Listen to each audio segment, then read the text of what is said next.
మీ ఎలాంటి వ్యాపార ప్రకటనలకైనా వెంటనే మా ఛానల్ సంప్రదించండి. ప్రస్తుతం మనతో పాటు ప్రముఖ ఆధ్యాత్మికవేత్త, జ్యోతిష్య పండితులు బ్రహ్మశ్రీ సుభాష్ శర్మ గారు మనతో ఉన్నారు. గురుగారితో మాట్లాడేద్దాం. నమస్కారం గురుగారు. శ్రీమాత్రేనమండి. గురుగారు, శ్రీ పరాభవ నామ సంవత్సరం ఈసారి మరి ఉగాది రాశి ఫలితాలు చర్చించుకుందాం. దీనిలో భాగంగా కన్యా రాశి వాళ్ళకి ఈ కొత్త సంవత్సరం ఏ విధంగా ఉంటుంది, ఎటువంటి జాగ్రత్తలు తీసుకుంటే బాగుంటుంది? తప్పకుండా తెలియజేస్తాను. ముందుగా వీక్షిస్తున్న ప్రేక్షకులందరికీ శ్రీమాత్రే నమః, శ్రీ గురుభ్యో నమః. యాదేవి సర్వభూతేషు మాతృరూపేణ సంస్థిత. నమస్తస్సై నమస్తస్సై నమస్తస్సై నమో నమః. ముందుగా పరాభవ నామ సంవత్సరం. పరాభవము అని అంటే గనక ఏమిటి అంటే గనక దుఃఖము, కష్టము, అలాగే శ్రమ, ఇవన్నీ కూడా అధికంగా చేసేటటువంటిది పరాభవము అని దానికి అర్థము. అయితే ఈ పరాభవ నామ సంవత్సరం అనేటటువంటిది ప్రతి ఒక్కరికి, అంటే మనిషి యొక్క జీవితాన్ని మార్చేటటువంటి అద్భుతమైనటువంటి సంవత్సరంగాను, ప్రతి ఒక్కరూ ఒక గుణపాఠాన్ని నేర్చుకునేటటువంటి సంవత్సరంగాను ఈ సంవత్సరం అంతా ఉండబోతుంది. అంటే పరాభవం, ఒక మనిషికి కష్టము, నష్టము, బాధ విలువ తెలిస్తేనే ఫర్దర్గా సుఖము, అదృష్టం యొక్క విలువ అర్థమవుతుంది అని శాస్త్రం. అందుకే ఈ పరాభవ నామ సంవత్సరం మనిషి లెసన్స్ నేర్చుకుంటాడు, గుణపాఠాలు నేర్చుకుంటాడు. మంచివాడు, చెడ్డవాడు ఎవరు, ఏమిటి అనేటటువంటిది, మన జీవితంలో ముఖ్యమైనటువంటి వాడు ఎవరు, మనతో చేయూతనిచ్చేవాడు ఎవరు, మనల్ని కష్టపెట్టేవాడు, ఇవన్నీ కూడా తెలుసుకునేటటువంటి సంవత్సరము పరాభవ నామ సంవత్సరం. ఈ పరాభవ నామ సంవత్సరంలో కష్టము, బాధ, దుఃఖములు ప్రతి ఒక్కరికి ఎదురవుతాయి.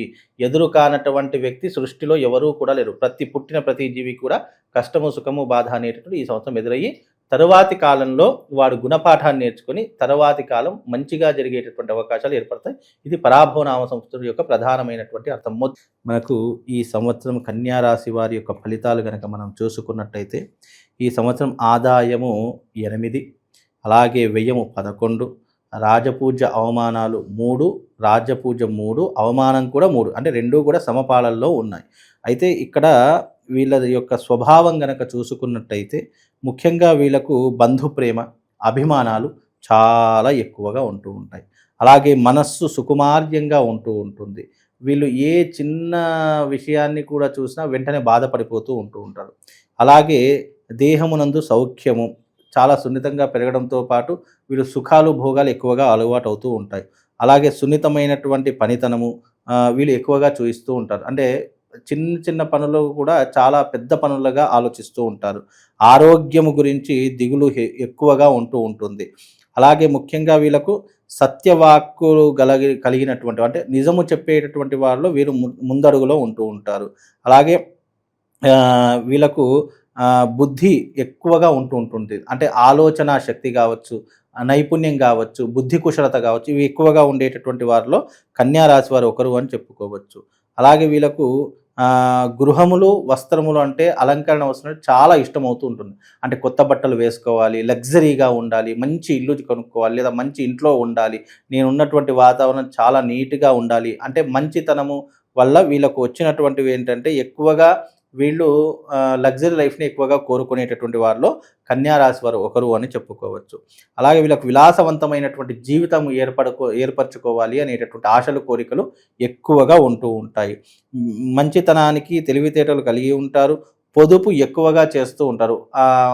ఎంత ఖర్చు పెట్టమని ఎంతో కొంత దాచుకోవాలంటే బేరం ఆడుతూ ఉంటారు చూసారా, అలాంటి కోణంలో ఎక్కువగా ఉంటూ ఉంటారు.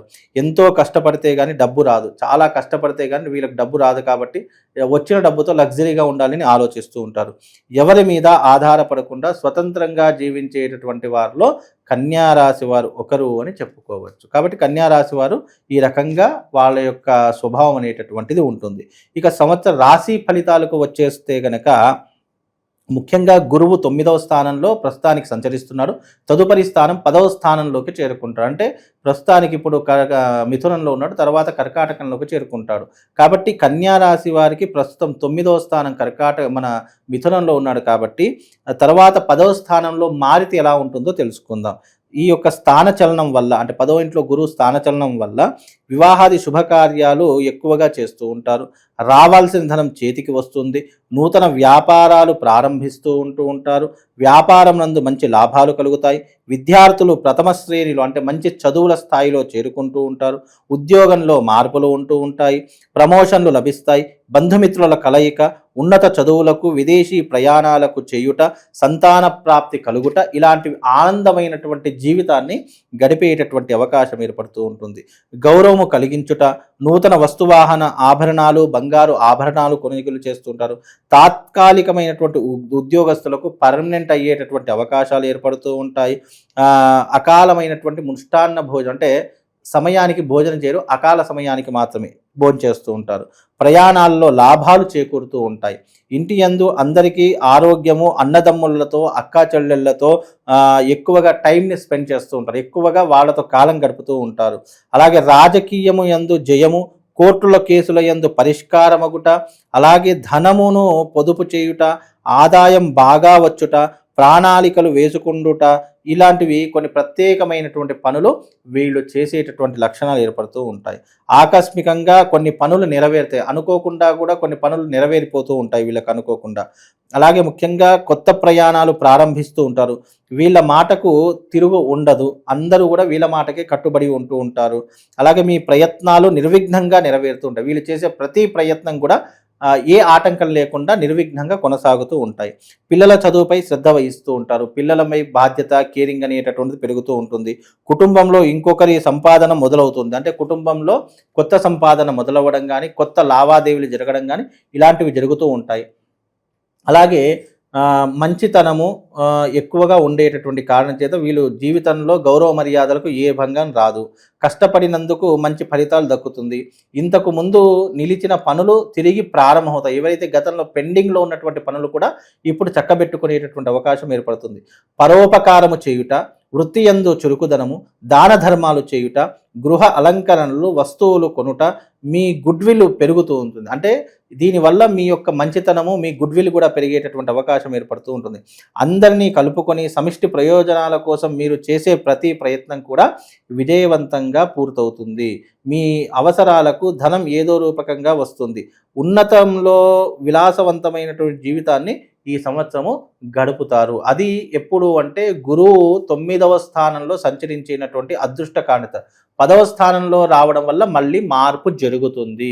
10వ స్థానంలో రావడం వల్ల మళ్ళీ ఆర్థికపరమైన ఇబ్బందులు అయితే మొదలవుతాయి. నేను గురువు 10వ స్థానంలోకి వస్తే ఎలాంటి ఇబ్బందులు మొదలవుతాయి అంటే ఉద్యోగంలో మార్పులు మొదలవుతాయి. ఆర్థిక పరంగా కాస్త దెబ్బతినేటటువంటి అవకాశం ఏర్పడుతూ ఉంటుంది. సన్నిహితులు దూరమైపోయేటటువంటి అవకాశం కూడా ఏర్పడేటటువంటి లక్షణాలు ఉన్నాయి. కాబట్టి కాస్త జాగ్రత్తగా ఉండే ప్రయత్నం చేసుకుంటే కనుక చాలా బాగుంటుంది.